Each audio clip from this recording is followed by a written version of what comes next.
तो आप सभी का हमारे इस चैनल में स्वागतम स्वागतम स्वागतम। तो हमारी जो यह आज की स्टोरी होने वाली है वह the tales of a shining sword पे है। और इस स्टोरी की एक छोटी सी डिस्क्रिप्शन में देना चाहूँ तो वह यह है कि इस वर्ल्ड में एक योकाई एरिया है जहाँ पे सबसे पावरफुल एक यूनहो नाम का 9 टेल डीमन फॉक्स रहता है, जो कि एक महिला से प्यार कर बैठता है और उस महिला के मर जाने के बाद वह उस योकाई एरिया में तबाही मचा देता है, वहाँ के सभी डीमंस को मारना चालू कर देता है। और ऐसा करते हुए देखकर उससे बुद्धा मिलते हैं और उसे एक मॉर्टल जिंदगी जीने का मौका देते हैं, यानी कि इंसानी बॉडी में रिकारनेट करने का। और हमारा हीरो जब वह इंसानी बॉडी में रिकारनेट होता है तो वह मार्शल आर्ट्स के बारे में जानता है और वह समझता है कि मार्शल आर्ट बहुत ही आसान चीज़ है। और वहाँ पे वह तरह तरह के स्वॉर्ड स्किल्स को सीखना चालू करता है और अपने पावर्स को बढ़ाता है और एक नई जिंदगी को जीता है। इसी पर आधारित यह कहानी है। तो हमारी कहानी की शुरुआत एक घने जंगल से होती है, जो कि योकाई वर्ल्ड का एक एरिया है जहाँ पर हमारा मेन कैरेक्टर यूनहो जिसका नाम है वह रहता है। और वह अब बोलता है कि इस योकाई दुनिया में जहाँ केवल ताकत ही सब कुछ है और ताकत से ही आप अपने आप को प्रूव कर सकते हैं। और हम एक टाइगर बीस्ट को देखते हैं जो कि कह रहा होता है, मैंने वहाँ जो कुछ भी किया वह सब कुछ मेरी गलती थी। और हम देखते वह किसी से बचकर भाग रहा होता है, वह किसी और से नहीं हमारे हीरो से बचकर भाग रहा होता है। और हमारा हीरो कहता है, क्योंकि मैंने अपने जन्म के बाद से ही महान योकाई बना रहा हूँ और इन योकाइयों के बीच सबसे ताकतवर रहा हूँ। हम देखते वह टाइगर बीस्ट पीछे की ओर पलटकर देखता है और कहता है अपने मन में कि मैंने मानव क्षेत्र में एक माउंटेन पर अपना स्वामित्व हासिल कर कर रखा, अपना कब्जा कर कर रखा, लेकिन ना जाने यह कहाँ से आ गया है। और हम देखते हैं तभी उसे एक जोरदार पंच पड़ती है और वह जमीन पर आकर धड़ाम से गिरता है और जख्मी हो जाता है और वह दर्द में कर्रा रहा होता है, चीख रहा होता है। और तभी हम देखते हैं हमारे हीरो का पैर जो उस टाइगर बीस्ट के छाती पर रखता है और वह कहता है उससे कि जब तुम अपने बड़े बड़े सीखे यानी कि डींगे मार रहे थे, तुम्हें उस वक्त अपने व्यवहार पर ध्यान रखना चाहिए था, क्योंकि तुमने इतनी बड़ी बड़ी बातें की, इसलिए मैंने तुमसे फाइट की। और अब मुझे पता चल रहा है कि तुम एक नंबर के कावर्ड हो, डरपोक हो, जो यहाँ से मुझसे बचकर भागने की कोशिश कर रहा है।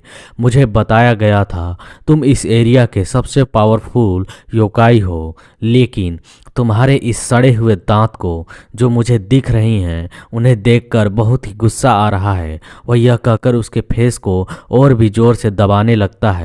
और यूनहो कहता है, आपने अपने जीवन में कई चीज़ों को नज़रअंदाज किया है और एक शेर की तरह जीने की कोशिश की है, तो तुम्हें शेर की तरह बहादुरी से मरना भी चाहिए। हम देखते इन बातों को सुनकर वह टाइगर बहुत ही गुस्सा हो जाता है और कहता है, फक ऑफ ऑफ फॉक्स, मैं तुम्हारे इन बातों को नहीं मानता हूँ। और वह यह कहकर गुस्से में अपने फुल टाइगर फॉर्म में आ जाता है और अपने शरीर के आकार को बहुत ही बड़ा कर कर यूनहो के सामने खड़ा हो जाता है। यूनहो मुस्कुराते हुए कहता है कि तुम्हें लगता है कि तुम अपने मांस को बढ़ा लोगे तो तुम्हारी पावर्स बढ़ जाएंगी। और यह कहकर यूनहो अपने थंडर पंच को लेकर उस टाइगर के मुंह पर दे मारता है। हम देखते उस थंडर पंच के पड़ते ही उस टाइगर का पूरा ऊपर का हिस्सा चिथड़े चिथड़े में बट जाता है और यूनहो वहाँ खड़ा होता है शांति से और उसके ऊपर खून के छींटे पड़ रहे होते हैं। और वह कहता है, मैं फॉक्स मास्टर यूनहो हूँ, इस वर्ल्ड का किंग। और हम देखते हैं उसे एक एरिया पर जाकर बैठते हुए और वह कहता है, मैं इन फॉक्स योकाइयों का मुखिया हूँ, इनका लीडर हूँ। दरअसल मेरा यहाँ का किंग बनने का कोई इरादा भी नहीं था। और वह आलस लेते हुए बताता है कि अपनी ताकत की वजह से मैंने लगभग 500 वर्षों तक इन योकाइयों से फाइट किया है जो कि फोक्स योकाइयों को परेशान किया करते थे। मैंने जब से उस ड्रैगन को हराया है जो कि यहाँ पर सबसे पावरफुल था, उसके बाद से ही इस पद को मेरे सर पर रख दिया गया है। मैं राजा बन गया। और हम देखते हुए सोते हुए कहता है मुझे नींद आ रही है। और वह बताता है लेकिन राजा बनने के बाद मुझे इतनी सारी चीज़ों पर ध्यान देना पड़ रहा है। और हम देखते उसके सामने एक बंदे को खड़ा हुआ। योकाई यूनहो बहुत ही आलस लेते हुए उसके सामने खड़ा होता है और कहता है आखिरकार तुम कौन हो। और हम देखते हैं उसके सामने एक अजीब से दाढ़ी वाले बंदे को जो कहता है मैं धर्मा हूँ, मानव क्षेत्र का एक बुद्ध। मैं तुमसे यहाँ पर लड़ने आया हूँ। तुम्हारे लुच्चे लफंगे फॉक्स योकाइयों ने हमारे इंसानी दुनिया को बहुत ही नुकसान पहुंचाया है। यह सुनने के बाद यूनहो के पीछे उसका एक 5 टेल ब्लैक फॉक्स उसका वो बताता है कि यहाँ की दुनिया के जो सीमाएं हैं वह निश्चित नहीं है। तो कुछ फॉक्स उस इंसानी एरिया पर जा गए थे और उन्होंने कुछ तबाही मचाई है। और यह जो बंदा है इसने वहाँ पे कई फॉक्स को मार डाला है और वह उस छड़ी के मदद से और वह उसे मार्शल आर्ट कहकर पुकारता है। यह सुनकर यूनहो कहता है इस समय योकाइयों और मानव क्षेत्र बिल्कुल भी विभाजित नहीं है, ये आपस में जुड़े हुए हैं, इन्हें अलग नहीं किया जा सकता है। इसलिए फॉक्स डीमंस वहाँ पर चले जाते हैं। और वह कहता है मैं यहाँ पर तुमसे लड़ना नहीं चाहता हूँ। और यह कहकर वह पलटकर वहाँ से जाते हुए कहने लगता है कि जिन लोगों ने तुम्हारे साथ इन कार्यों को किया है तुम्हें उन्हें पकड़कर इसकी सज़ा देनी चाहिए, इससे मेरा कोई लेना देना नहीं है। यूनहो वहाँ से जाते हुए कहता है मुझे गैर जिम्मेदार बनना पसंद है। मैं इन फालतू के महत्वहीन मामलों में बिल्कुल भी ध्यान नहीं देना चाहता हूँ क्योंकि ये मेरे धूल के कण के बराबर भी दिलचस्प नहीं है। और हम देखते हैं सुनकर बुद्धा कहता है कि ठीक है, मैं यह करने वाला हूँ जो तुमने कहा है।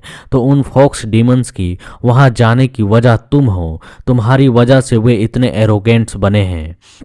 यह सुनकर यूनहो उसकी ओर पलट कर देखता है और हम देखते हैं उस बुद्धा ने एक डंडे से उसके ऊपर अटैक कर दिया होता है, बट यूनहो उसे जंप कर कर उससे बच जाता है और अपने मन में कहता है यह एक शारीरिक ताकत है, फिजिकल पावर है जो कि एक योकाई के बराबर है, डीमन के। और हम देखते हैं वह बुद्धा अपने हाथ से पाम अटैक्स करने लगता है और कहता है ये मार्शल आर्ट है, इससे तुम बच नहीं सकते हो।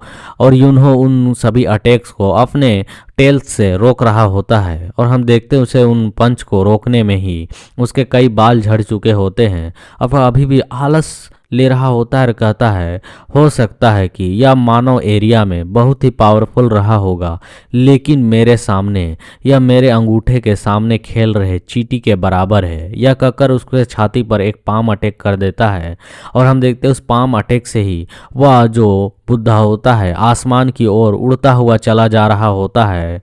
और यूनहो कहता है मैं नहीं जानता था कि किसी को मारे बिना मारना इतना कठिन हो सकता है। मतलब कि उन्होंने उसे जान से नहीं मारा होता है, सिर्फ उसे बेहोश कर दिया होता है। और उसके सामने ब्लैक फॉक्स पहुंचकर कहता है कि मास्टर यह बेहोश हो चुका है, क्या मैं इस व्यक्ति को खत्म कर दूं? यह सुनकर फॉक्स कहता है कि यानी यूनहो कहता है कि वह एक चींटी के बराबर है, उसे मारकर मेरा कोई फ़ायदा नहीं होने वाला है। और हम देखते हैं कि यूनहो कहता है इस तरह मैंने उसकी जान को बख्श दिया और उसे इंसानी दुनिया में वापस जाने दिया। लेकिन वह मूर्ख बेवकूफ़ बुद्धा फिर 15 दिन के अंदर वह एक और व्यक्ति के साथ दोबारा यहाँ पर पहुँच आया और वह कहने लगा तुम पापी दुष्ट फॉक्स, आज मैं तुम्हें ख़त्म कर दूंगा। और हम देखते हैं एक और मार्शल आर्ट को जो उस बुद्धा के आगे खड़ा होता है और वह बंदा कह रहा होता है इन और यांग समस्या हैं और इनकी एनर्जी से प्रहार किया जा सकता है। और हम देखते हैं यूनहो कहता है तुम अपने स्टूडेंट को लाए हो या फिर अपने फ्रेंड को, लेकिन यह सब कुछ मेरे सामने बेकार है। मार्शल आर्ट्स मेरे लिए कुछ भी नहीं विचार रखते हैं। और हम देखते हुए दोनों ही हमला कर रहे होते हैं, बट यूनो बिल्कुल शांत तरीके से बीच में खड़ा होता है और अपने टेल से उन्हें रोक रहा होता है। और इन्हों फिर सोचते हुए कहता है, अगर मैंने उनकी जान बचा दी दोबारा तो ये वापस से इंसानी वर्ल्ड में जाएंगे और कुछ लोगों को लेकर वापस आ जाएंगे, या कुछ ऐसा है जिसे मैं दोबारा होने नहीं दे सकता हूँ। यह कहकर अपने वह टेल से उनके गर्दनों को लपेट लेता है और हम देखते हैं उन्हें वह जान से मार डालता है और वे तड़पते हुए चिल्लाते हुए मर जाते हैं। और उन्हें ज़मीन पर पटक देता है और कहता है, इसलिए आपको अपने विरोधियों को पहले जांच लेना चाहिए कि आप उसके बराबर हैं या नहीं। यह कहकर यूनो वापस पलटकर जाने लगता है, बट उसी वक्त उसे आवाज़ आती है कि बड़े भाई, बड़े भाई। यह सुनकर यूनो पीछे की ओर पलटकर देखता है और कहता है, आखिर ये क्या है। और हम देखते हैं उस नए मार्शल आर्टिस्ट के सामने एक लड़की बैठकर रो रही होती है और कहती है, बड़े भाई तुम ऐसे मारे नहीं जा सकते हो, तुम्हारे बिना मैं अकेला कैसे जीऊंगी। और उसे देखकर यूनो कहता है, मेरा मन और मेरा खून उस लड़की को देखकर बिल्कुल ठंडा हो गया। और हम देखते हैं वह लड़की बहुत ही ज़ोर ज़ोर से रो रही होती है और कह रही होती है, बड़े भाई नहीं नहीं। और इन्हों उसे देखकर बिल्कुल हैरान हो जाता है और वह कहता है, उस लड़की के आंखों में आ रहे आंसुओं को देखकर मुझे थोड़ी सी तकलीफ़ हो रही है। और हम देखते हैं कि यूनहो फिर अपने मन में कहता है, मुझे इतना बुरा आखिरकार क्यों महसूस हो रहा है। और वह लड़की उन दोनों को वहाँ पर समाधि बना देती है और उनके सामने बैठकर रो रही होती है। और एक सप्ताह इसी तरह से बीत जाता है और वह लड़की वहाँ पर बिना कुछ खाए पिए बैठे रो रही होती है। यह देखकर यूनहो कहता है कि तुम्हें पता चला कि वह इंसानी वर्ल्ड में आखिरकार वापस क्यों नहीं जा रही है। यह सुनकर ब्लैक फॉक्स कहता है, मैंने उन बदमाश चूहों से सुना है कि वे कह रहे थे कि वह इसलिए यहाँ पर रुकी हुई है क्योंकि उसका जीवन पूरी तरह से उसके भाई पर निर्भर था। अगर वह यहाँ से जाती है तो वह मारी जाएगी। यह सुनकर यूनो कहता है, आखिरकार उसके शब्दों का अर्थ यह है कि यदि वह इस संसार को छोड़कर जाती है, इस एरिया को, तो वह मारी जाएगी। तो फेक फॉक्स कहता है कि हाँ, लेकिन वह इस योकाई दुनिया में भी जीवित नहीं रहने वाली है, वह इस एरिया में भी मारी जाएगी। यूनो फिर सोचते हुए अपने मन में कहता है, शायद उसके लिए खाना खाने से पहले ही वह मारी जाएगी, मतलब कि उस वर्ल्ड में जाने से पहले ही भूखी मारे जाएगी। और उसे आवाज़ आती है तो वह पीछे की ओर पलटकर देखती है जहाँ पर एक इंसानी वर्ल्ड का खाना पड़ा हुआ होता है बाउल में। और यूनो कहता है कि यह इंसानी खाना है, तुम इसे खा सकती हो। और यूनो उसकी ओर बढ़ते हुए कहता है कि तुम्हें खाना खा लेना चाहिए ताकि तुम्हारा जो भाई मरा है वह निश्चित तौर पर उसकी आत्मा मुक्त हो सके। वह तुम्हें इस और तरह से देखेगा तो वह बिल्कुल भी शांति से इस वर्ल्ड से नहीं जा पाएगा। और वो यूनो कहता है, यदि वह यहाँ पर रहती है तो उसके लिए बहुत ही बेकार होगा, लेकिन मैं उसके इस कठिन भरे ज़िंदगी को थोड़ा सा आसान बना सकता हूँ। उसे अपने साथ अपने सेवक के रूप में, यानी कि अपने अंडर रखकर उसके जीवन की स्थितियों को थोड़ा सा बदल सकता हूँ। और वह उसे ऑफ़र देता है कि क्या तुम यहाँ पर हमारे साथ रहना चाहोगी। फिर हमें एक हरे भरे घास वाले एरिया को देखते हैं जहाँ वह फॉक्स के साथ खेल रही होती है और बहुत ही खुश होती है। यूनो कहता है, शायद इसीलिए उसने बिना किसी विरोध के मेरी बातों को मान लिया, क्योंकि वह जानती थी कि इसके अलावा वह कहीं और भी जाती है तो वह इस हिंसक दुनिया में जीवित नहीं रह पाएगी। यहाँ पर उसे मेरे तौर पर एक ढाल मिल रहा है जिससे वह शांति से यहाँ पर रह सकती है। और हम उसे देखते हैं वह खेल रही होती है और यूनो कहता है, लेकिन मुझे उसे इस तरीके से देखकर बहुत ही शांति और अच्छा महसूस होता है, जो कि कभी भी मुझे इस यूकाई वर्ल्ड में महसूस नहीं हुआ है, और मैं इस जीवन से काफ़ी खुश हूँ। फिर हम अचानक यूनो को देखते हैं, जो कुछ देखकर बहुत ही घबरा चुका होता है और गुस्से में भी होता है, और उसे आग बबूला हो रहा होता है। और हम देखते हैं उस लड़की को किसी ने मारकर उस एक पेड़ पर लटका दिया होता है, और दूर से दिखाया जाता है कि उसके सीने पर, उसके घुटनों पर कई तरह के भाले घुसाए गए होते हैं, और उसे वहां पर लटका कर नीचे की ओर आग लगा दिया गया होता है। यह देखकर यूनो गुस्से में तड़प रहा होता है। फिर हमारा सीन शिफ्ट होकर 5 टेल ब्लैक फॉक्स की ओर जाता है, जो रोते हुए कह रहा होता है, मैंने बहुत बड़ा पाप किया है। मैं उसे अकेला भेजना नहीं चाहता था। मुझे उन कमीनों से सावधान रहना चाहिए था जो वहां पर उसके भाई को श्रद्धांजलि देने आए थे। मैंने इसे एक महत्वपूर्ण रिचुअल समझकर उसे अकेले जाने दिया। यह मेरी सबसे बड़ी बेवकूफ़ी थी।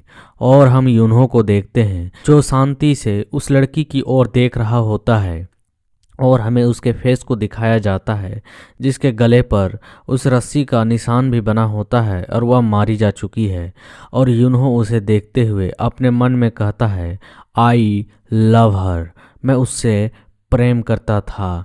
और फिर हमारा सीन शिफ्ट होकर उन चूहों की ओर जाता है, जो यहाँ के समाचार को इधर से उधर करते हैं।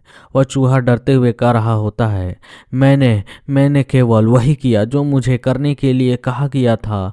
मैं ऑर्डर्स दे नहीं सकता, बस उनका पालन कर रहा था। और हम देखते हैं यूनहो बिना उसकी बातों को सुने उसे मार डालता है।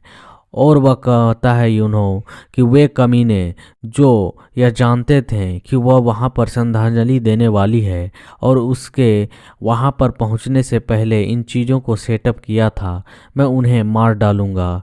और हम देखते हैं यूनहो एक फॉक्स को भगा रहा होता है, और वह फॉक्स भागते हुए कह रहा होता है, मैं नहीं जानता था कि वह उसे मार डालेंगे।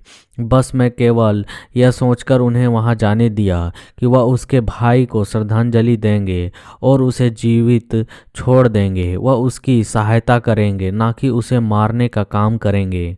और यूनहो को हम देखते हैं, जो उसके गर्दन से पकड़कर उसे ज़मीन पर गिरा देता है और कहता है, तुम हरामियों, तुमने अनजाने में या जानबूझकर इसमें शामिल हुए हो, मैं तुम्हें छोड़ूंगा नहीं। फिर हमें एक पिग डीमन को दिखाया जाता है, जो कह रहा होता है, तुम लोमड़ी कमीने, जिसे एकमात्र लोमड़ी हो जिसने मानव लड़की को यहाँ पर पाल रखा है, उसे जीवित रखा है, तुम यहाँ के योकाई राजा होने के लायक नहीं हो। तुम यहाँ पर योकाई राजा कहला नहीं सकते हो। और हम देखते हैं उनके बीच में फाइट चालू हो जाती है, और यूनो उसके सर पे कसकर एक पंच मारता है, और एक बोर्ड लिखा हुआ आता है कि द फेयरलेस ब्लड, मतलब कि बिना डर का खून। और चारों तरफ ब्लड होता है, और यूनहो एक बड़े से लाश के ढेर पर खड़ा होता है। उसने उन सभी योकाइयों को मार डाला होता है जिन्होंने इस चीज़ में अपना योगदान दिया था, जिन्हें भी वह लड़की पसंद नहीं थी और वे उसे मारना चाहते थे। यूनहो ने उन सभी को मार डाला। और हम देखते हैं वहाँ पर एक पूरा बैटल फील्ड बन चुका होता है। यूनहो इधर से उधर जा रहा होता है, और यूनहो कहता है, उनका खून एक क्षण के लिए भी मैंने सूखने नहीं दिया। पूरे योकाई क्षेत्र में उनका खून बिखरा हुआ है। और यूनो खून में लथपथ वहां आसमान की ओर देखते हुए कहता है, मैंने सोचा था कि अगर मैं उन सभी को मार दूं तो मुझे थोड़ा सा बेहतर तो महसूस होगा, लेकिन मेरे दिल में अभी भी गुस्सा भरा है। गुस्से से मेरा दिल धड़कता जा रहा है। और वह फिर दूसरी ओर देखकर अजीब से मुस्कुराते हुए कहता है, लगता है मैं बीमार हो चुका हूँ। मैं इस जीवन से परेशान आ चुका हूँ, अब इसे जीना नहीं चाहता। और तभी हम दिखाया जाता है कि एक ब्लड के एरिया में थोड़ा सा लाइट चमकता है, जिसकी ओर यूनहो का ध्यान जाता है। और हम देखते हैं उस ब्लड के एरिया से वह लाइट बढ़ता जा रहा होता है, जो कि एक लोटस का होता है। और वह लोटस थोड़ी देर में खिल उठता है। यह देखकर यूनहो कहता है, क्या यह तो एक ब्लड लोटस है, आखिर यह यहाँ पर क्या कर रहा है। और यूनो बताता है, यह एक बचकानी बात है जो केवल डिवाइन प्राणियों को सुनाया जाता था, मतलब कि डिवाइन गॉड्स के बारे में कहा जाता था। क्या आप लू डोंग बिन के समर्पित या अनुयायी हैं या नेझा फ्लावर है? हम देखते हैं यूनो कहता है, यदि आप इसमें हस्तक्षेप करने के लिए आगे आएं, जैसा कि आप देख सकते हैं, आप बहुत देर हो चुकी है। मैंने यहाँ पर इतनी अधिक रक्तपात की है जितना आज तक किसी ने ना की होगी। और यूनो मुस्कुराते हुए कहता है, तो बस मेरी दृष्टि से दूर हो जाओ, चले जाओ यहाँ से, मुझे तुम्हारी सहायता नहीं चाहिए। और हम देखते हुए लोटस के अंदर से बहुत ही ज़्यादा एनर्जी निकलने लगती है और वह एनर्जी देखकर यूनो भी हैरान होता है और उस एनर्जी से पूरा यूनो कवर हो जाता है। और वह सामने हैरानी के साथ देखते हुए कहता है कि बस जब मैं निराशा में डूबा जा रहा था, मेरी इच्छा जीने की ख़त्म हो चुकी थी, तो मुझ पर दया करके वहाँ पर मेरी मदद करने के लिए एक डिवाइन गॉड आया, द ग्रेट बुद्धा। और हम देखते वह वहाँ खड़ा होता है और उसके बारे में यूनो कहता है, वह अस्तित्व जो दुनिया में अथा कथी है, मतलब कि कभी कभार उसके बारे में कहा जाता है, सुना जाता है, लेकिन उसे देखा किसी नहीं है, कि जो लोगों को रास्ता दिखाता है उनकी उम्मीदों को ख़त्म होने के बाद उसने भी ऐसा ही किया। और बुद्धा कहता है, यून हो, क्या तुम मेरी आवाज़ों को सुन सकते हो? क्या आप अपनी इस योकाई पहचान से पीछा छुड़ाना चाहते हो और एक इंसानी जीवन जीना चाहते हो? यह सुनकर यूनो उसकी ओर देखता है और कहता है, क्या इंसान? फिर मुस्कुराते हुए वह कहता है, पहले तो मैंने इसके बारे में सोचा, फिर मैंने कहा आखिरकार इसे ठुकराने की क्या ही वजह हो सकती है। मैं इस योकाई वर्ल्ड में एक योकाई के रूप में मरने से अच्छा है कि मैं एक इंसानी जीवन जीकर देखूं और फिर मारा जाऊं। इसलिए यूनो कहता है, शायद यह खुद को मारने से बेटर होगा, इसलिए मैं इसे एक्सेप्ट करता हूं। बताओ मुझे, इंसानी जीवन लेने के बदले तुम्हें क्या देना होगा? बुद्धा कहता है, निसंदेह यह मुफ्त तो बिल्कुल नहीं होगा। इससे पहले तुम्हें 1000 वर्षों तक बुराई कामों को बंद करना होगा और पुण्य काम करने होंगे। यूनो कहता है, आपके कहने के मुताबिक मुझे अच्छे काम 1000 वर्षों तक करना है, तो फिर मुझे यह जीवन मिल जाएगा। यह मेरे लिए कोई बड़ी शर्त नहीं है। ठीक है, मैं इसे स्वीकार करता हूँ, एक्सेप्ट करता हूँ। योकाई के जिनका जीवन काल इमोर्टल के बराबर होती है, बहुत ही लंबी होती है, वे इनके लिए 1000 साल बीताना कोई बहुत बड़ी बात नहीं है, लेकिन जब उसे काउंट करते हैं तो यह समय लंबा लगता है। हाँ, यूनो को देखते हैं जो कहीं पर कुछ चीज़ों को रख रहा होता है, कहता है, यदि आप गिनती करते जाएं तो यह समय और भी लंबा बढ़ता जाता है। 1000 वर्ष एक लंबा समय था, लेकिन शर्त के मुताबिक मैंने इस समय को बिताया। जैसे जैसे साल गुजरते गए मैंने उनकी गिनती करना चालू कर दी और हम देखते हैं कुछ गोलियां टेबल पर रखी होती हैं कि इतने साल बीत चुके हैं। इस इंसान बनने के लिए 1000 साल तक कष्ट सहना पड़ा और 100 से भी अधिक जीवित लोगों की सहायता करनी पड़ी। मैंने कई तरह के अच्छे काम किए और यहाँ योकाई वर्ल्ड और ह्यूमन वर्ल्ड से आपस में समझौता रखा, किसी भी प्रकार की अहिंसक चीज़ों को नहीं होने दिया। फिर हम देखते हैं बुद्धा आता और कहता है, तुमने बहुत ही अच्छा काम किया है, तुमने अपने पुण्य को अर्जित कर लिया है अब। यह सुनकर यूनो मुस्कुराता है और कहता है, मेरी तारीफ करने के लिए धन्यवाद। बुद्धा कहता है, सबसे बढ़कर योकाई और मनुष्य को बुरे काम करने से रोकना यह तुम्हारा सबसे अच्छा काम था। बुद्धा अपनी हाथ को आगे बढ़ाता है और कहता है, तो अब आप एक इंसान के रूप में जीवित रह सकते हैं, लेकिन उससे पहले मुझे उस चीज़ को दे दें जो आपको एक योकाई बनाता है। यूनो कहता, ओह अच्छा, वो चीज़। और वह अपने पेट से अपने कोर को बाहर की ओर निकालने लगता है और हम देखते हैं वो अपने कोर को धीरे धीरे कर कर गर्दन की ओर लाता है और गर्दन से अपने मुंह से बाहर निकाल देता है और बुद्धा को देते हुए कहता है, यह मेरा फॉक्स बीड है जिसकी वजह से मैं इतना ताकतवर हूँ और यही मेरे हजारों वर्षों तक ताकतवर रहने का स्रोत है जिसे मैंने अभी तक इतना बड़ा किया है। यह शर्म की बात है कि मुझे इसे तुम्हें देना पड़ रहा है। बुद्धा कहता है, आपको यह चीज का पछतावा तो नहीं होगा। यह सुनकर यूनहो कहता है, क्या बेवकूफ़ों जैसी बात कर रहे हो। आखिरकार मैं अपने फैसलों पर कब से पछताना लगा। यह सुनकर बुद्धा कहता है, तब तो बहुत ही अच्छी बात है। और हम देखते ही यूनहो ट्रांसफॉर्म होने लगता है, उसकी बॉडी लाइट में बदलने लगती है और वह एक पंखुड़ी बन जाता है और वह कहता है, जब मैं योकाई के रूप में रहता था तो मेरे दिन अंतहीन लगते थे जो कभी ना ख़त्म होने वाले हैं।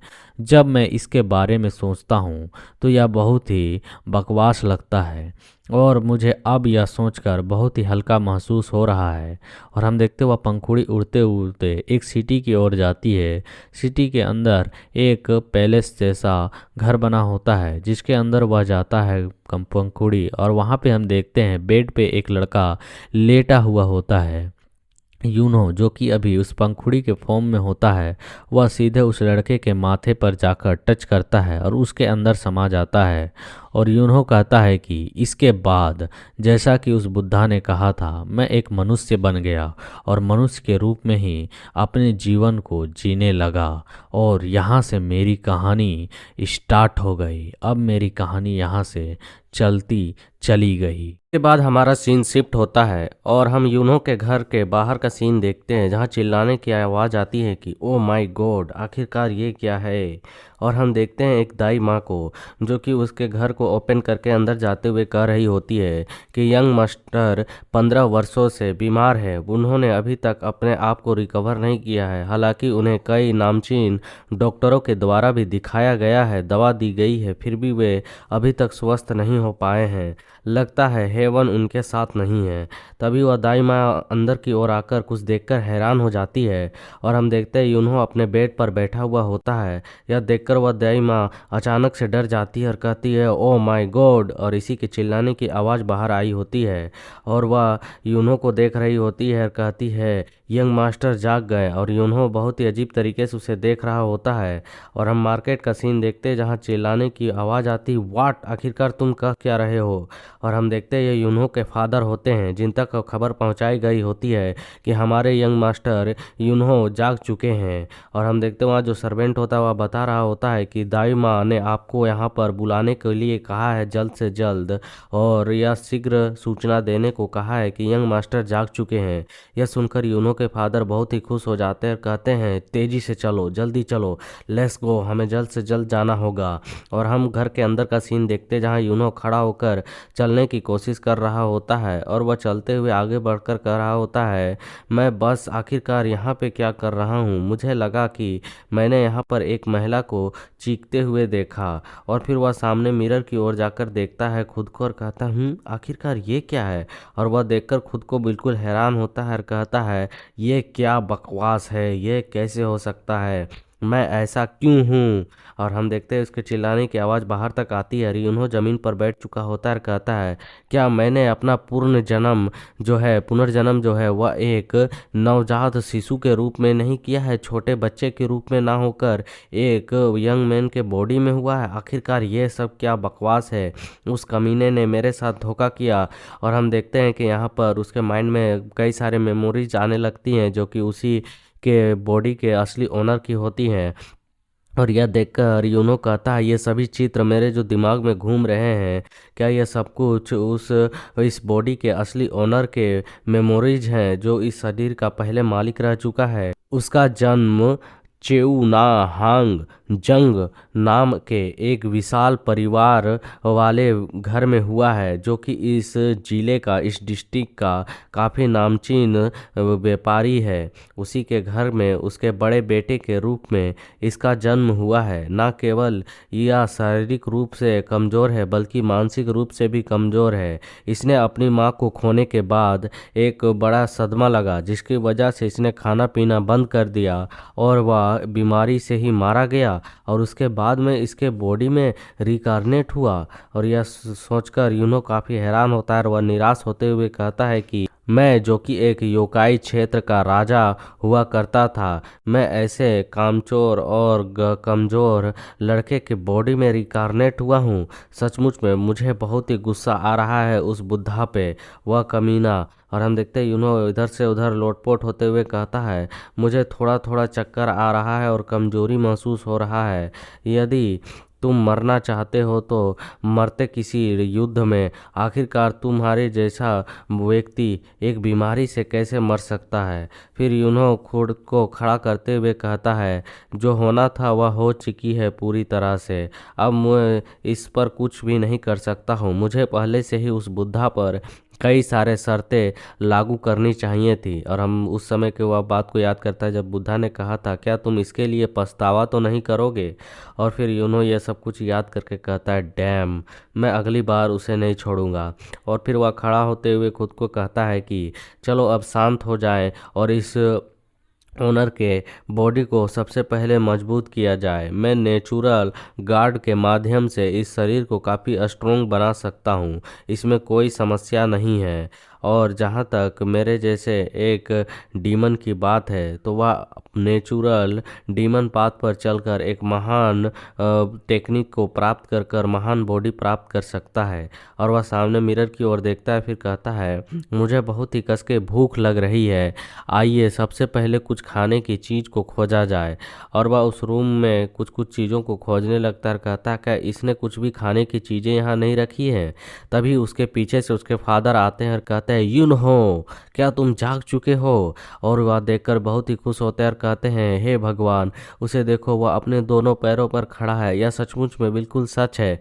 और वह आकर यूनहो को पकड़ लेता है और कहता है, क्या तुम्हारी बीमारी ठीक हो चुकी है, क्या तुम स्वस्थ महसूस कर रहे हो। और यूनो उसे देखता है और उसके माइंड में मेमोरी घूमती है कि जहाँ उसके फादर कह रहे होते हैं, देर होने पर भी आगे बढ़ना महत्वपूर्ण है यूनो। यह सुनकर यूनो कहता है, हाँ पिताजी। और यूनो कहता है उससे कि फादर। और हम देखते हैं यह सुनकर उसके फादर की आंखों से आंसू निकलने लगती हैं और वे कहते हैं, यूनो, आखिरकार तुम मुझे पहचान सकते हो, इसका मतलब है तुम स्वस्थ हो चुके हो। मैं इस सिटी का लॉर्ड जिन यूं हूँ, तुम्हारा पिता, मेरे बच्चे। और हम देखते हैं वह बहुत ही खुश होते हैं और वह पीछे की ओर पलटकर कहते हैं, दाई माँ, जाओ और इसके लिए कुछ खाने के लिए बढ़िया बना कर लाओ। वह कहती है, ठीक है लॉर्ड। और हम देखते हैं तभी यूनो के घर को सीन बाहर से, और फिर वह अंदर वहाँ पर टेबल पर कुछ खाने बाउल में रखा होता है और एक चम्मच। और यूनो के फादर कह रहे होते हैं, आराम आराम से खाना, यह काफ़ी गर्म है। यूनो उस खाने को देखकर कहता है, क्या एक इंसानी भोजन। और वह चम्मच को उठाकर उसे लेते हुए कहता है, मैंने अपने योकाई वर्ल्ड में यहाँ पर एक बार इंसानी खाना खाया था, वह काफ़ी कड़वा और दर्दनाक था। मैं इसका स्वाद भूल नहीं सकता हूँ, लेकिन मैं यहाँ कुछ कर नहीं सकता हूँ, मुझे इसे खाना होगा, मुझे इसका आदी बनना होगा। और वह उस चम्मच के खाने को अपने मुंह के अंदर ले लेता है और उसे कुछ अजीब महसूस होता है। कहता है, आखिरकार ये क्या है। और हम देखते हैं उसके फादर घबराकर कहते हैं, क्या तुम फिर से बीमार हो रहे हो, आखिर तुम्हारा चेहरा ऐसा क्यों बन रहा है। और यूनो बहुत ही हैरान होता है, कहता है, वाह वाह, व्हाट द फक, यह कितना अच्छा है, ये कितना अच्छा है। और हम देखते हैं दाइमा कहती है कि मास्टर, क्या यह सब्जी बेकार लगी आपको, इसमें काफ़ी बारीक कटी हुई सब्जी और मांस डालकर देर तक पकाया गया काफ़ी अच्छा भोजन है, और यह काफ़ी खाली पेट खाने के लिए स्वस्थ और अच्छा भोजन है, क्योंकि इससे आप बीमार नहीं पड़ेंगे। क्या यह डिलीशियस नहीं है। और हम तभी देखते हैं यूनो कहता है कि नहीं, यह काफ़ी ज़्यादा स्वादिष्ट है, मैं इसे और भी ज़्यादा खाना चाहता हूँ, क्या मैं इसे खा सकता हूँ। और यूनो यह हंसते हुए कह रहा होता है और वह तुरंत ही बाउल को उठाकर खाना चालू कर देता है, कहता है, यह बहुत ही बढ़िया है, मेरे लिए और लाओ। और हम देखते हैं यूनो खाए जा रहा होता है, खाए जा रहा होता है और कहता है, आखिरकार मूलतः मुझे इंसानी खाने का असली स्वाद मिला। और हम देखते हैं यूनो के घर के बाहर का सीन, जहाँ पर आवाज़ आती है, खराब शुरुआत जैसी कोई चीज़ होती ही नहीं है। और हम दूसरी ओर देखते हैं जहाँ पे यूनो के फादर एक जाम लेकर कर रहे होते हैं। आज का दिन बहुत ही अच्छा है क्योंकि मेरा बेटा आज स्वस्थ हुआ है, इसलिए हम सभी इसके परिणाम स्वरूप एक दूसरे के साथ यहाँ पर अपने जाम को टोस्ट करेंगे और आज भरपेट पिएंगे। और हम देखते हैं वहाँ सभी के जो सिटी के लोग होते हुए कह रहे होते हैं कि लॉर्ड जंग की जय हो, मतलब कि उस सिटी का नाम है जंग, इसीलिए बोल रहे थे लॉर्ड जंग अमर रहे, लॉर्ड जंग अमर रहे। और हम देखते हैं कहीं और का सीन जहाँ तालाब के पास कोई लेडी होती है और वह कहती है आखिरकार यहाँ शोर क्यों आ रहा है, और उसकी सर्वेंट बताती है बाहर यहाँ पर कुछ काम हो रहा है क्योंकि यंग लॉर्ड जाग चुके हैं, इसीलिए उनके उठने की खुशी में यह जाम टकराया जा रहा है। यह सुनकर उस लेडी के हाथ से बुक गिर जाती है। हमें उस लड़की को दिखाया जाता है जो कहती है क्या सच में ब्रदर जाग चुके हैं, वे होश में आ चुके हैं, वे बिल्कुल स्वस्थ हैं। और इसी सीन के साथ यहाँ पर चैप्टर 3 समाप्त होता है। इसके बाद हम देखते हैं कि कोई भाग रहा होता है बहुत तेज़ी के साथ, और हम देख पाते हैं यह यूनो ही होता है जो कि अपनी रनिंग प्रैक्टिस कर रहा होता है खुद को स्ट्रॉन्ग बनाने के लिए। और वह दौड़ते दौड़ते काफ़ी थक जाता है और झुककर हाँफने लगता है और वह कहता है कि डैम, आखिरकार यहाँ पर इस तरीके की समस्या क्यों है। और हम किसी बंदे को देखते हैं जो कि वहाँ का सर्वेंट होता है, वह काम करते हुए यूनो को देख रहा होता है और वह उसके बारे में कहता है वह फिर उसी प्रकार से दौड़ रहा है, इसे इस तरह से दौड़ते हुए 10 दिन हो चुके हैं लेकिन फिर भी यह रुक नहीं रहा है। आखिरकार इसके साथ क्या अजीब चीज़ें चल रही हैं। दूसरा सर्वेंट कहता है कि जैसा कि मैंने सेवकों से सुना है कि जो हमारे लॉर्ड है वह सिर्फ खाना खाने के लिए ही जाते हैं, उसके बाद बाकी बचे समय वह अपने एरिया के ग्राउंड के बीच में बैठकर, बरामदे के बीच में बैठकर किसी ख्यालों को सोचते रहते हैं, नहीं तो वह इसी तरह से दौड़ते रहते हैं। हायर इसमें हमें क्या करना है, वह अपने विचारों में खोए रहते हैं। दूसरा कहता है माई एस, वो उसका अजीब सा विचार वह खुद ही रखे, ना जाने इसे कितने समय लग जाएंगे अपने एज के बच्चों का बराबरी करने में। जहाँ तक कुछ बच्चों को कविता याद करने में 1 महीने लगते हैं, वह इसे 1 साल लग जाते हैं। और हम देखते हैं इधर यूनो दौड़ रहा होता है और उसके बारे में अभी भी बोला जा रहा होता है वह ऐसा इसलिए नहीं है क्योंकि उसकी दिमागी शक्ति कमज़ोर है, बल्कि उसका शारीरिक शक्ति भी बहुत ही कमज़ोर है। वह चुपचाप रहता है और बेवकूफ़ों जैसी हरकतें करता रहता है। तभी हम देखते हैं वहाँ कोई एंट्री लेता और कहता है तुम्हारे कहने का मतलब क्या है कि यंग मास्टर बेवकूफ़ हैं। और जिसे देखकर वे लोग कहने लगते हैं श्रीमान जंग, आप यहाँ पर आ चुके हैं, हमें क्षमा करें इस चीज़ के लिए। और हम देखते हैं जो मिस्टर जंग होते वह कहते हैं कि ऐसी कौन सी बातें अपने लॉर्ड के बारे में पीठ पीछे करता है, क्या तुम्हें इतना भी तजुर्बा नहीं है कि जो तुम्हारे जीवन को, जीविका को चला रहा है उसके बारे में कुछ अच्छे शब्द कह सको। और हम देखते हैं यह सुनकर वे सभी सर्वेंट थोड़े शर्मिंदा हो जाते हैं और जो लॉर्ड जंग होते हैं वह वहाँ से जाते हुए अपने बेटे यूनो को देखते जो कि दौड़ रहा होता है और उसे देखकर वह काफ़ी खुश होते हैं।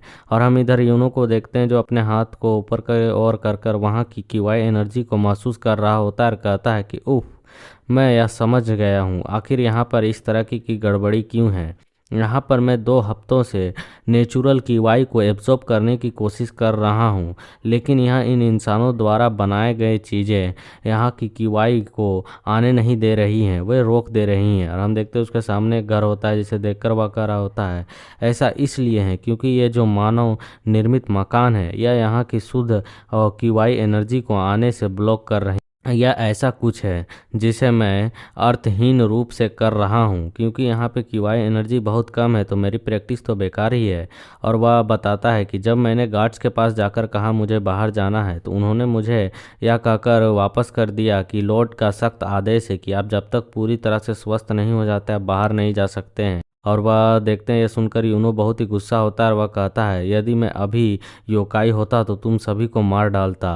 और फिर हम देखते हैं कि यूनो वापस अपने टेबल पर बैठा होता और कहता है मैं इसी तरह से मददहीन हूँ, फिर भी यहाँ पर युवा केवाई एनर्जी की थोड़ी सी तो परवाह है, मुझे उसी धार को पकड़कर कल्टीवेशन करना चाहिए जिससे मेरे अंदर थोड़ी बहुत तो सुधार जरूर ही होगी। और हम देखते हैं यूनो को इसी तरह से ध्यान लगा रहा होता है लेकिन तभी वह अपनी एक आंख को खोलकर देखता है सामने की ओर, उसे कुछ महसूस होता है। और हम देखते हैं वहाँ पर यूनो की बहन आई होती है और वह कहती है बिग ब्रदर आखिरकार आप क्या कर रहे हैं। और यूनो उसे देखकर डर जाता है, कहता है डैम, ये लड़की, और उसे के याददाश्त में दिखाया जाता है कि छोटी बहन है और वह कह रही होती है कि पिताजी आपने मुझे अपने ब्रदर के बारे में ये चीज़ें क्यों नहीं बताई, क्योंकि मैं अपने ब्रदर से इतना प्यार करती हूँ तो मुझे आपको इनकी हर एक चीज़ के बारे में पहले बताना चाहिए था। और यूनो का रहा होता वह उस समय मुझसे लिपट कर फूट फूट कर रो रही थी। वह इस बॉडी के असली ओनर की छोटी बहन है जो इससे बहुत प्यार करती है। और हम वहाँ देखते ही यूनो कहता है, सोमी आखिरकार तुम यहाँ पर क्या कर रही हो। और सोमी उसे देख रही होती है और यूनो अपने मन में कहता है, हाँ यह सोमी है जो कि बहुत ही प्यारी है और यह हमेशा मेरे पास खाली समय पर आती है और अच्छे अच्छे खाने को लेकर आती है और मुझे खिलाती है। और यूनो कहता है, वह इसी कारणों की वजह से अभी तक मैं अपनी किवाई कल्टीवेशन में ध्यान नहीं दे पाता हूँ, क्योंकि यह आकर मुझे कुछ ऐसा देती है जिसे मैं खुद को खाने से रोक नहीं पाता हूँ। और हम देखते वह अपने साथ खाना लाई होती है और कहती है, ब्रदर यह एक तरह की मिठाई है, क्या आप इसे खाना चाहेंगी। यूनो कहता है, आखिरकार क्या यह अच्छी मिठाई है। ये सिस्टर कहती है, सोमी हाँ यह एक सर्वेंट ने मुझे लिए बाजार से लाया था। और यूनो उसे खाते हुए कहता है कि बेशक अगर ये चीज़ ना होती तो मैं इसे कभी माफ़ नहीं करता। और फिर हम देखते वह एक खाता और कहता है, वाह यह तो बहुत ही टेस्टी है। और वह और भी गबागब खाने लगता है। और हम देखते हैं सोमी भी वह खा रही होती है और सोमी कहती है कि ब्रदर आपके अंदर काफ़ी सारे बदलाव आए हैं। यह सुनकर यूनो काफ़ी घबरा जाता है और सोमी कहती है, फिर भी मैं आपको पसंद करती हूँ और आपको इन मिठाइयों को खाते हुए देखकर मैं काफ़ी खुश भी होती हूँ। और सोमी को यूनो कहता है कि तुम मेरे अंदर अब बहुत सारे अलग अलग पहलू देखेगी, मेरे अंदर बहुत से बदलाव देख पाओगी। और यूनो अपने मन में कहता है, मैंने दिखावा तो कर दिया है कि मैं इसका बड़ा भाई हूँ, लेकिन यह सिर्फ बाहरी तौर पर। तभी सोमी कहती है कि मैं आपको हमेशा से पसंद करती थी और आगे भी करूंगी, बस आप किसी भी तरीके से बीमार ना पड़ना। मेरा बस यही रिक्वेस्ट है आपसे, आप जिस राह पे चलेंगे मैं आपका साथ दूंगी। और फिर हमें देखते हैं कि यूनो का घर दिखाया जाता है। यूनो कहता है, ठीक है मैं प्रयास करूंगा कि मैं बीमार ना पड़ूं। और शाम का सीन हो चुका होता है। यूनो डाइनिंग टेबल पर पहुंच चुका होता है, जहां के खाने को देखकर वह एक डीमन लॉर्ड की तरह हंस रहा होता है। कहता है कि ही ये शानदार रात्रि भोजन, आज का तो काफ़ी शुभ दिन है। मेरे पास यहाँ पे भूमि, वायु, समुद्र सभी जगह के जीव मौजूद हैं, इनका स्वाद काफ़ी टेस्टी होगा। और वह अजीब तरीके से डरावने तरीके से हंसते हुए अपने मन में कह रहा होता है, यदि कोई जानवर युकाई इसे देख ले तो वह खून के आंसू रो देगा, लेकिन अब मैं क्या कर सकता हूँ, क्योंकि मैं अब एक इंसान हूँ। आपके बलिदानों को मैं भूलूंगा नहीं और बहुत ही अच्छी तरीके से खाऊंगा। और सोमी भी उसे इस तरीके से हंसते हुए देखकर कहती है, बड़े भाई अब क्या कर रहे हैं। और तभी उसके फादर आते हुए कहते हैं कि तुम दोनों आज बड़ी जल्दी आ गई। सोमी कहती है, यस पिताजी आप भी जल्दी बैठ जाएं और खाना शुरू करें। तो उसके पिताजी बैठते हुए कहते हैं, ठीक है तो खाना शुरू करो। और हम देखते हैं यूनो तैसे ही बड़े से मछली को उठाता है और अपने बड़े से मुंह में डाल लेता है और वह सीधे ही उसे निगलने लगता है। और उसके पिताजी थोड़े से डिसपॉइंटेड होते हैं और अपने मन में कहते हैं कि मैं हमेशा सबसे पहले खाना स्टार्ट करता हूँ तब कोई खाता है, लेकिन पता नहीं यूनो में के अंदर ये बदलाव क्यों आए हैं। और यूनो बहुत ही तेज़ी के साथ दूसरी तरफ से मांस से टुकड़े को उठाकर भी खा रहा होता है। सोमी कहती है, बड़े भाई थोड़े से आराम से। और फिर पिताजी कहते हैं, यह सब कुछ ठीक है सोमी, उसे जल्दी जल्दी खाने दो, उसे खाने की आवश्यकता भी है। और फिर यूनो अपने पिताजी से खाना खाने के बाद साइड में टेबल में बैठकर कॉफ़ी पीते हुए बातें कर रहा होता है। और पिताजी कह रहे होते हैं कि ऐसा लगता है कि आपके अंदर किवाई एनर्जी का प्रवाह वापस से बढ़ चुका है, आप धीरे तरह से ठीक हो रहे हैं। यूनो कहता है, हाँ अभी के लिए इतना तो ज़रूर है कि मैं अच्छी तरीके से जीवित रह सकूं, लेकिन मुझे इस रास्ते पर एक लंबा रास्ता तय करना है। पिताजी कहते हैं, ठीक है मैं इसे देख सकता हूँ, समझ सकता हूँ। ऐसा कहा जा सकता है कि शायद यह आपके पिता के लिए लालच हो, लेकिन मैं आपसे एक बात कहना चाहता हूँ, क्या आप अपनी पढ़ाई को कंटिन्यू करने के लिए एकेडमी में जाना चाहेंगे। यह सुनकर यूनो हैरान होता है और कहता है, क्या एकेडमी। और फिर हम देखते हैं कि यूनो के फादर बोलते हैं, हाँ दूसरी ओर मैं वैसे तो आपको इसके लिए कहना नहीं चाहता था, लेकिन यदि आप खुद को बढ़िया महसूस करें तो आप एकेडमी जाकर अपनी कल्टीवेशन को और भी आगे बढ़ा सकते हैं। यह सुनकर यूनो उसे अजीब तरीके से देखता है और कहता है, क्या यह एकेडमी हमारे मुख्य प्रांगण से बाहर है, मतलब कि हमारे घर के अंदर का ग्राउंड जो है मार्केट एरिया इससे बाहर है। तो इसके पिताजी कहते हैं हाँ बिल्कुल वह बाहर की ओर ही है। यह सुनकर यूनो बहुत ही खुश हो जाता है और हंसते हुए कहता है कि अच्छा तो यह मुख्य आंगन से बाहर है, यानी कि मैं बाहर की ओर जा सकता हूँ। और यूनो कहता है ठीक है तो मैं कल इसे जाना पसंद करूँगा एकेडमी। यह सुनकर उसके फादर हैरान होते हैं, कहता है सच में रियली? और यूनो हंसते हुए कहता है हाँ पिताजी मैं कल ही जाऊँगा। और फिर हम देखते हैं कि यह सुनकर यूनो के फादर खुश हो जाते हैं और कहते हैं मुझे मालूम था, मेरे बेटे का दिल पहले से ही जानता है कि उसके पिताजी क्या चाहते हैं। और यूनो मुस्कुराते हुए अपने मन में कह रहा था मैं सोच रहा था बाहर कब से यहाँ से बाहर निकलूं और यह समय मुझे मिल चुका है।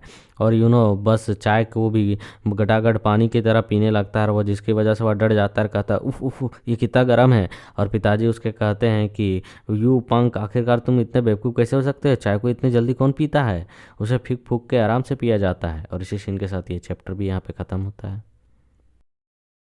इसके बाद हम सुबह का सीन देखते हैं जहां यूनो अपने मन में कह रहा होता है एक व्यक्ति जिसने कन्फ्यूशियस और मेंसियस की शिक्षा पूरी तरह से सीख ली है उसे एक टैलेंटेड व्यक्ति माना जाता है। सच तो यह है कि हर किसी को कभी ना कभी यह शिक्षा लेनी ही पड़ती है। यूनो के फादर कहते हैं तुम अपने रास्ते पर सावधानी पूर्वक जाना। यूनो कहता है यस फादर।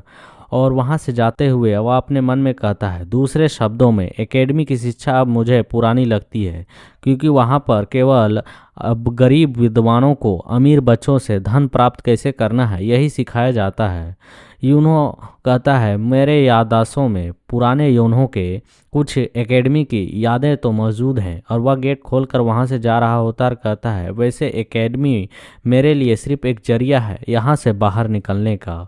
और यूनो जंगल में पहुंचकर वहां की श्वास को लेते हुए कहता है आहा यह कितना सुकून भरा है, मैं इसी चीज़ को तो फील करना चाहता था। यह एकदम साफ सुथरा और प्योर, यहाँ पर नेचुरल की वाइब की प्रवाह चल रही है। इससे मुझे मेरा शरीर बिल्कुल हल्का महसूस हो रहा है, ऐसा लग रहा है जैसे मैं हवाओं में उड़ रहा हूँ।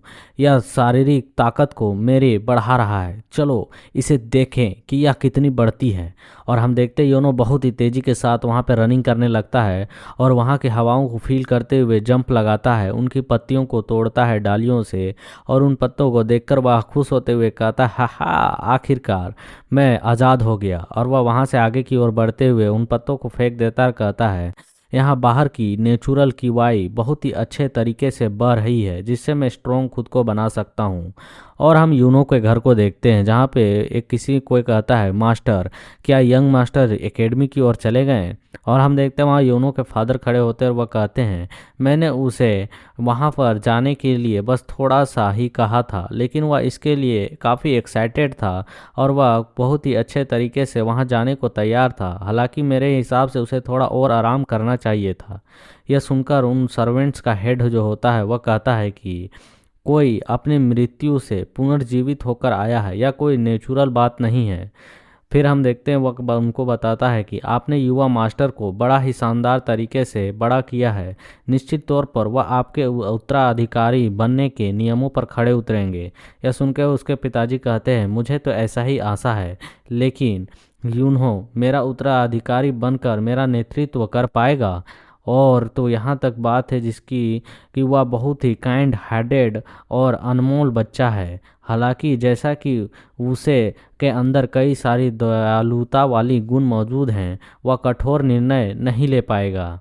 यह सुनकर गार्ड कहता है कि अभी भी कोई निर्णय जल्दबाजी में ना लें, क्योंकि वह अभी भी यंग है, उन्हें कुछ एक्सपीरियंस गेन करने की आवश्यकता है। वह समय के साथ अपनी काबिलियत को ज़रूर दिखाएंगे। यह सुनकर उनके फादर कहते हैं कि हाँ बिल्कुल मैं यही आशा करता हूँ। तभी हम देखते हैं उन दोनों तक आवाज़ आती है कि माई लॉर्ड मेरी बातों को सुने, जो यंग मास्टर है वह लौट कर वापस आ गए हैं। और हम देखते हैं यह जानकारी एक सर्वेंट दे रहा होता है।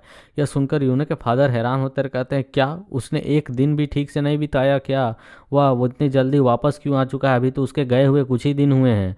और हम देखते हैं कि यूनो वहाँ पर आ चुका होता है और जिसकी हालत थोड़ी सी फटेहाल वाली होती है।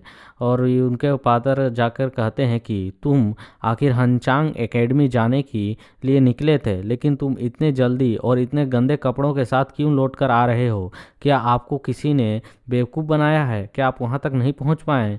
यूनो कहता है कि मुझे एकेडमी से बाहर निकाल दिया गया है। यह सुनकर वे हैरान हो जाते हैं कि क्या आखिरकार तुम्हें एकेडमी से क्यों निकाला गया। और हम देखते हैं एकेडमी के वहाँ पे घर का सीन, जहाँ पर कोई कहता है कि विद्वान नीम वहाँ के टीचर का नाम है, तुम किस बारे में बात कर रहे हो, मुझे अच्छे से समझाओ। और हम देखते हैं उनके फादर हैरान होते और कहते हैं क्या हमारे यूनो ने किसी से लड़ाई की? मैं इस पर विश्वास नहीं कर सकता हूँ। वहाँ के टीचर कह रहे होते हैं मैं लड़ाई शब्द का तो उपयोग ही नहीं कर सकता हूँ, यह बिल्कुल एक तरफा फाइट थी। मैं इसे द्वंद्व भी नहीं कर सकता हूँ जिसमें दोनों की सहमति हो। यह सुनकर फादर कहते हैं बात तुम इस तरीके से कर रहे हो, लेकिन यह तो बहुत ही मुश्किल से चल और दौड़ने के लायक हुआ है। आखिर वह इतनी खतरनाक और कड़ी फाइट कैसे कर सकता है। यह सुनकर टीचर गुस्सा होते हुए कहता है क्या बहुत मुश्किल से चल पा रहा है और दौड़ पा रहा है? क्या तुमने मुझे बेवकूफ़ समझा है? उसने वहाँ एकेडमी के बच्चों को जिस तरीके से मारा है, पटक पटक के, धो धो के, उठा उठा के, मुझे नहीं लगता है कि तुम जिन बातों को कह रहे हो वह सच है। मैं तुमसे या उल्टा पूछना चाहता था, क्या उसने कभी मार्शल आर्ट की शिक्षा ली है? और हम देखते हैं यूनो वहाँ बिल्कुल शांति से होता है और वह सांस ले रहा होता है कि साला बुढ़ा मुझे फंसाएगा। और यूनो के फादर उसकी ओर देखकर कहते हैं क्या वह जो कह रहे हैं वह बिल्कुल सच है? यूनो कहता है हाँ, यह सब कुछ सच है। और यूनो बिल्कुल बिना घबराए कहता है कि मैं था जो कि एकेडमी में अच्छा प्रदर्शन नहीं कर पा रहा था, जिसके कारण मुझे परेशान और ह्यूमिलिएट अपमानित किया जा रहा था। मुझे इसकी परवाह नहीं थी जब तक वह यह सब कुछ मेरे साथ कर रहे थे। मैं इन चीज़ों को नज़रअंदाज कर रहा था, लेकिन यह चीज़ भी धीरे धीरे बढ़ती गई और इसके बारे में इस टीचर को भी मालूम था, लेकिन इसने किसी भी प्रकार का एक्शन नहीं लिया और उन्होंने इतना हद पार कर दिया कि वह मेरे फैमिली को कुछ कचरा समझने लगे। वह मेरे फैमिली के बारे में बहुत ही बुरा कहने लगे। तब मेरे पास कोई और रास्ता ना बचा। मेरी जो बर्दाश्त की सीमा थी, धैर्य की सीमा था, वह टूट गया और इसलिए मैंने उन्हें कूट दिया। यह सुनकर यूनो के फादर गुस्सा हो जाते हैं और उस टीचर की ओर देखने लगते हैं कि क्या तुमने हमारे फैमिली वालों को समझ कर क्या रखा है। और हम देखते हैं यह देखकर वह जो टीचर होता है वह काफ़ी घबरा जाता है और वह फिर कुछ नहीं कर पाता है। और यूनो के फादर गुस्से में उसे देखकर इसी तरह वहाँ से चले जाते हैं और टीचर बिल्कुल उदास होता है, सांस की लेते हुए कहता है कि मैं बचा। और हम देखते हैं बाहर की ओर का सीन, जहाँ यूनो के फादर बिल्कुल खुश होते हैं और हंसते हुए कहते हैं हा हा हा ये क्या हो गया। और हम देखते हुए रास्ते में जा रहे होते हैं और उनके फादर कहते हैं तुमने विद्वान को देखा, मतलब कि टीचर को देखा, वह अपने मामले में अपनी गलती को स्वीकार करने के अलावे उसके पास कोई और रास्ता नहीं बचा। हालांकि मुझे उसने रिक्वेस्ट किया कि जिन बंदों ने हमारी फैमिली के बारे में इस तरीके से कहा उसे जाने दे, उसे नज़रअंदाज करे, नहीं तो वह एकेडमी के लिए बहुत ही ख़राब होगा। इसलिए मैंने उसके रिक्वेस्ट को मान लिया। लेकिन आज विद्वान नीम के सामने इस तरीके से तुम्हारे जवाब को सुनकर वह कुछ बोल ही नहीं पाए। सचमुच में वास्तव में सच्चा ज्ञान बंद दीवारों के भीतर नहीं, बाहरी दुनिया में आकर ही मिलता है। यूनो कहता है जब से अब से मैं वहाँ पर इस तरीके की चीज़ें हुई हैं, अब मैं घर से स्वयं ही कल्टीवेशन करूँगा, मतलब कि खुद ही अपना पढ़ाई करूँगा। और वह अपने फादर के सामने झुकता हुआ कहता है कि तो मुझे इसके लिए माफ़ करें, मैं अब यहाँ से जाना चाहता हूँ। और यह कहकर यूनो वहाँ से जाने लगता है और हम देखते हैं यूनो की डरावनी स्माइल को। यह देखकर तो उसके फादर भी हैरान होते हैं और कहते हैं कि वह लड़का कितना स्ट्रेट फॉरवर्ड है। क्या मिस्टर जंग नीम, और हमें इस गार्ड का नाम पता चलता है, इसका नाम जंग नीम है। हालांकि मैंने इसे एक बार इसको फादर बना दिया था, सॉरी उसके लिए गलती। और फिर हम देखते हैं जंग नीम कहते हैं कि वाह, उसका उद्देश्य अपने परिवार के सम्मान को लेकर बिल्कुल क्लियर था। वह ना तो इसके बारे में चिंता किया कि वह सही कर रहा है या गलत, बस वह अपने परिवार के लिए खड़ा था। उन्हें इसका कोई भी पछतावा जरा सा भी नहीं है। और यह सुनकर उसके फादर खुश हो जाते और कहते हैं कि गुड, यह बिल्कुल सही चीज़ है। फिर हम यूनो के घर के गार्ड को देखते हैं जो बहुत ही अजीब तरीके से यूनो को देख रहा होता है। और यूनो उसे वहाँ पर जाकर बहुत ही अजीब तरह से बोरिंग मुंह से देखते हुए कहता है कि मुझे अब बाहर जाने का इजाज़त मिल चुका है। और हम देखते हैं कि वहाँ पर वो गार्ड अपने माथे पर अपने हाथ को रख लेता है और कहता है कि यंग मास्टर ने यह बात मुझे तीसरी बार कही है। वह सवेरे जाते वक्त भी उन्होंने कहा था कि मुझे बाहर जाने की इजाज़त मिल गई है। मैंने उन्हें बस एक बार दो बार रोका था। और फिर हम बाहर का सीन देखते हैं जहाँ पर नदी की पानी बह रही होती है और यूनो वहीं पर पर्वत पर बैठकर कल्टीवेशन कर रहा होता है। और वह वहाँ की कीवाई एनर्जी को एब्जॉर्ब करते हुए अपने रफ्तार को आगे की ओर बढ़ाता है। हम देखते हुए वह बहुत ही तेज़ी के साथ फॉरेस्ट में भाग रहा होता है, पहाड़ों पर चढ़ रहा होता है और अपने शरीर से बहुत ही लंबा जंप लगाकर एक माउंटेन के छोटे से चोटी के ऊपर जाकर खड़ा हो जाता है और वहाँ पर एक सांस को छोड़ते हुए कहता है कि उफ़, यह ताकत। अब मेरे जो पैर है वह कांपते नहीं हैं, मेरी सांसें फूलती नहीं हैं, मेरे शरीर के अंदर नेचुरल कीवाई का प्रवाह अब अच्छे तरीके से हो पा रहा है, मैं अच्छे तरीके से इन्हें एब्जॉर्ब कर पा रहा हूँ। आखिरकार मेरी जो स्पीड है वह काफ़ी तेज़ी से बढ़ती जा रही है। और यूनो वहाँ से खड़े होकर अपने सिटी का सीनरी देखता है जहाँ सन डूब रहा होता है। और फिर हमें अगले दिन का सीन दिखाया जाता है जहाँ पर पाउंड के सामने उनके पिताजी बोल रहे होते हैं, हाँ तो बताइए पिताजी आप क्या कहना चाहते हैं। और हम देखते हैं वहाँ यूनो के फादर कह रहे होते हैं, आपके अनुसार आदमी के लिए सबसे महत्वपूर्ण चीज़ क्या है। यह सुनकर यूनो कहता है कि उसके लिए धन आवश्यक है। और यूनो अपने मन में कहता है, जब भी मैं रात का खाना खा रहा होता हूँ तो मुझे पैसे की महानता समझ में आती है। और यूनो के फादर कहते हैं, जैसा कि मेरे बेटे के दृष्टिकोण से उम्मीद थी, तुम ठीक कर रहे हो, लेकिन उसके बाद अगली महत्वपूर्ण चीज़ क्या है। यह सुनकर यूनो कहता है, धन की सुरक्षा करने के लिए पावर, शक्ति। यह सुनकर यूनो के फादर थोड़े से हैरान होते हैं और फिर वह मुस्कुराते हुए कहते हैं कि धन की रक्षा के लिए शक्ति, हाँ यह भी सही उत्तर हो सकता है, लेकिन उससे भी सटीक उत्तर यह है कि आपकी शारीरिक रक्षा, मतलब कि स्वस्थ शरीर। क्योंकि आपके पास कभी भी जो धन है और जो पावर है वह चली भी जाए और आपका शरीर आपके साथ है बिल्कुल सही तौर पे, तो आप इस सब चीज़ों का शुरुआत दोबारा से कर सकते हैं। यह सुनकर यूनो उनकी ओर देखता है और कुछ भी नहीं कहता है। और यहाँ पर हमारा चैप्टर 5 कंप्लीट होता है। तो फिर हम नेक्स्ट डे का सीन देखते हैं जहाँ यूनो हैरानी के साथ कह रहा होता है कि मार्शल आर्ट सीखना, आखिरकार आप यह मुझे क्यों कह रहे हैं। यूनो के फादर कहते हैं, क्यों, क्या आप इसे नहीं सीखना चाहते हैं। यूनो अपने मन में याद करते हुए कहता है कि 1000 साल पहले मैंने उस मूर्ख धर्मा वाले व्यक्ति को देखा था जो कि मेरे सामने मार्शल आर्ट को दिखा रहा था। हालांकि मैं अपने पिछले जीवन में मार्शल आर्ट के पीक लेवल पर पहुंच चुका था, लेकिन मुझे ऐसी स्थिति आ चुकी है जहां ये चीज़ें दोबारा से सीखनी है। सच में यह मेरे लिए काफ़ी मज़ेदार होगा। फिर यूनो कहता है, नहीं मैं इसे सीखना चाहूँगा।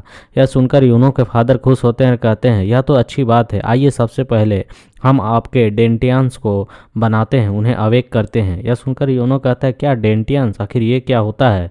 यूनो के फादर कहते हैं, मार्शल आर्ट को कीवाई द्वारा उपयोग किया जाता है और कीवाई जिस स्थान पर हमारे शरीर के भीतर जमा होती है उसे डेंटियान कहते हैं।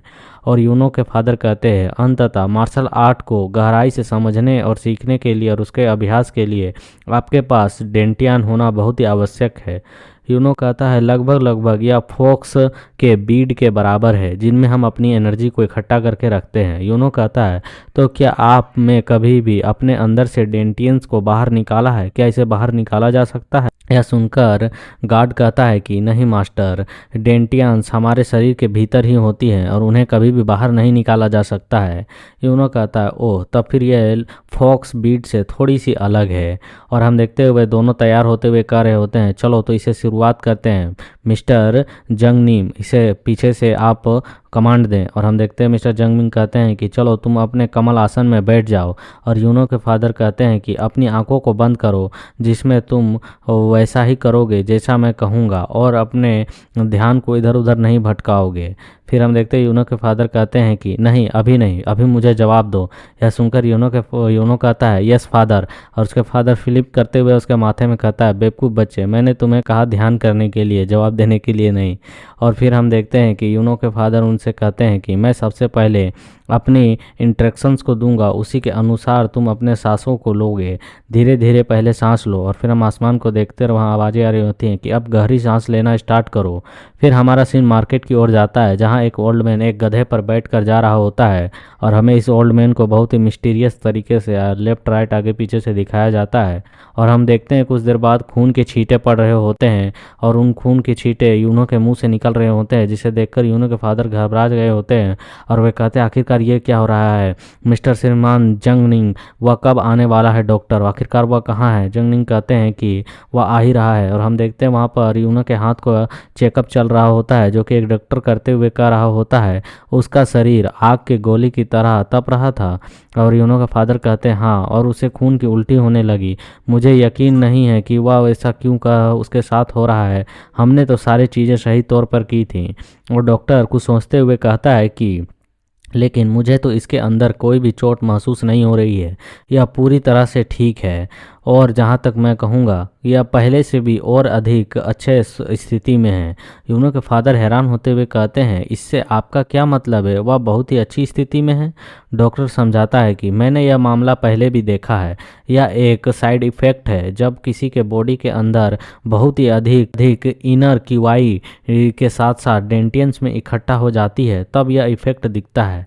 यूनो के फादर कहते हैं, यह क्या बकवास है, बहुत सारी आंतरिक क्यूआई, लेकिन उन्होंने कभी भी अपने अंदर क्यूआई को एनर्जी को एब्जॉर्ब करने की टेक्निक तो सीखी ही नहीं है। और जब उसके पास डेंटियंस ही नहीं थे तो वह इस तरीके से कैसे कर सकता है? डॉक्टर समझाते हुए कहता है कि वह डेंटियंस के बिना भी किसी टेक्निक का उपयोग कर रहा है जिसकी वजह से वह अपने बॉडी के नसों में क्यूआई एनर्जी को इकट्ठा कर पा रहा है। वैसे उसकी आंतरिक क्यूआई की जो मात्रा है वह बहुत ही अधिक हो गई है। अब जब मैं इसके बारे में सोचता हूँ तो मुझे यह पता चल रहा है कि इसने जिस तरीके के डेंटियंस को अवेक किया है वह बहुत ही स्पेशल डेंटियंस है। और उसके अलावा इसके पास मेरिडियंस भी हैं, वे नसें जिनमें यह क्यूआई एनर्जी को इकट्ठा कर सकता है जो कि इन यांग है। और यह बहुत ही अच्छी बात है। यह सुनकर वे दोनों हैरान होते और कहते हैं, उसके पास आंतरिक क्यूआई को इकट्ठा करने के लिए इन यांग है? और हम देखते हैं डॉक्टर कहता है, हाँ, आप अपने हाथों से उसके क्यूआई एनर्जी को जांच कर देख सकते हैं।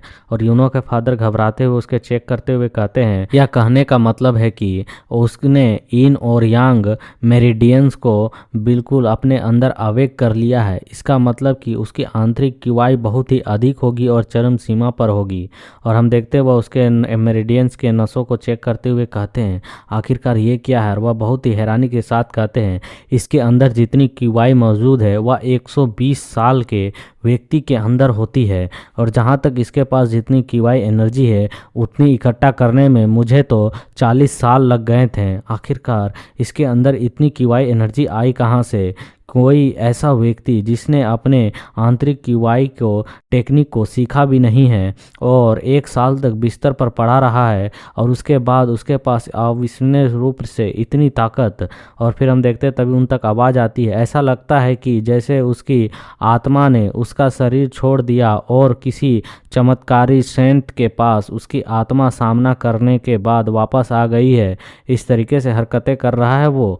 और हम देखते हैं वहाँ उसी मिस्टीरियस ओल्ड मैन को जो वहाँ पर मुस्कुराते हुए कहता है कि आपका बेटा तब से बहुत बड़ा हो गया है जब मैंने उसे आखिरी बार देखा था। और हम देखते हैं यूनो को लेटा हुआ होता है, बेहोश होता है और यूनो को थोड़ा थोड़ा धीरे धीरे करके होश आता है और वह अपने आप को किसी और जगह पर पाता है और कहता है, ओह, आखिरकार ये कौन सी जगह है? मैं इस जगह से परिचित नहीं हूँ, मैं इसे नहीं जानता हूँ। वह अपने मन में कहता है, निश्चित रूप से मैं अपने आंगन में था जहाँ पर मैं मेरिडियंस को अवेक कर रहा था। तभी यूनो के पीछे उस ओल्ड मैन का आवाज़ आता है, तो क्या तुम यहाँ पर मार्शल आर्ट सीखना चाहते हो? और यूनो उसकी आवाज़ को सुनकर उसकी ओर घबराते हुए देखता है कि आखिर यह कौन है। और हम देखते हैं वहाँ वो ओल्ड मैन बिल्कुल शांति से बैठा हुआ होता है। यूनो कहता है, वह बूढ़ा आदमी आखिरकार है कौन? वह ओल्ड मैन कहता है, तुम पंक, तुमने अपने अंदर इस तरीके से शून्यता क्यों लाई है? मतलब कि इस तरीके से क्यों व्यवहार कर रहे हो जैसे तुम मुझे पहचानते नहीं हो? यदि तुम अपने गुरु के सामने मिलते हो तो तुम्हें अपना सम्मान दिखाना चाहिए उन्हें सही तरीके से। यूनो कहता है कि क्या मास्टर, आखिरकार यह क्या बकवास है? और वह उस मोल्डमैन को कहता है अपने मन में कि क्या वह कमज़ोर सा बूढ़ा जो ऐसा लग रहा है मानो अभी एक झटके में नीचे गिर जाएगा मुझे मार्शल आर्ट सिखाएगा? और यूनो दूसरी ओर मुड़कर कहता है कि तुम चाहे जो कुछ भी सोच लो, तुम मेरे मास्टर नहीं हो सकते हो। आखिरकार यह कौन सी जगह है? ओल्डमैन कहता है, मैं तुम्हें अपना सम्मान दिखाने को कहा, मेरे सामने रिस्पेक्ट शो करो। यह सुनकर यूनो गुस्सा हो जाता है, कहता है, इस बूढ़े की तो आज यह बहुत ही क्रेजी बन रहा है, मैं इसे मार डालूंगा। और वो यूनो उसकी उंगली करके कहता है, तुम बूढ़े आदमी, अगर अपनी मौत नहीं चाहते हो तो शांति से बैठे रहो। मेरे पिता ने आखिरकार जो कुछ भी कहा होगा मुझे उससे फ़र्क नहीं पड़ता, आखिरी निर्णय मेरा ही होता है। तुम यदि नहीं चाहते हो अपने आप को पीटकर लुगदी बनाना, देना मतलब कि कूड़ा कूट देना, मतलब एक तरह से आटा सानने जैसा। पिटाई नहीं खाना चाहते हो तो शांति से रहो। और हम देखते हैं यह धमकी सुनकर वह ओल्ड मैन बहुत ही तेज़ी के साथ यूनो के सामने आता है और उसके छाती पर एक पाम अटैक को मारता है, जिसकी वजह से यूनो हवा में उछल जाता है और वह टप्पा खाते हुए घास को मैदान में उल्टा ज़मीन पर गिर जाता है। और हम देखते हैं वह वहीं पर धीरे धीरे कर बेहोश होने लगता है। फिर कुछ समय बाद उसकी होश धीरे धीरे आती है और वह अपने आंखों को खोलकर देखता है, हैरान हो जाता है, कहता है ये क्या हुआ मेरे साथ। और हम देखते हैं उसके सामने वही ओल्ड मैन बहुत ही शांत तरीके से बैठा हुआ होता है और वह कहता है तुम्हारी शरीर जितना मैंने सोचा था उससे भी कमज़ोर है। और यूनो गुस्से में कहता है तुम बुढ़े, तुम आज क्या कर रहे हो मेरे साथ। और हम देखते हुए ओल्ड मैन कहता है इसके अलावा आपके पास कोई भी शिष्टाचार नहीं है, यह मुझे साफ साफ दिख रही है। और यूनो बिल्कुल डीमन की तरह उस पर अटैक करते हुए कहता है तुम्हें क्या लगता है तुम मेरे साथ क्या कर सकते हो। और यूनो के जो पंजे की अटैक होती है उसे वह ओल्ड मैन अपने हाथ से रिफ्लेक्ट कर देता है और उसे आसमान की ओर फिर से उछाल देता है अपने पाम अटैक से। और यूनो अपने पीठ के बल गिरते हुए कहता है कि आज मैं ये आसमान कितने बार देखने वाला हूँ, आज लगता है मैं गलत व्यक्ति के हत्थे चढ़ गया हूँ। और इसी सीन के साथ आपका चैप्टर 6 समाप्त होता है। सो लाइक, सब्सक्राइब, कमेंट करें नेक्स्ट चैप्टर को देखने के लिए।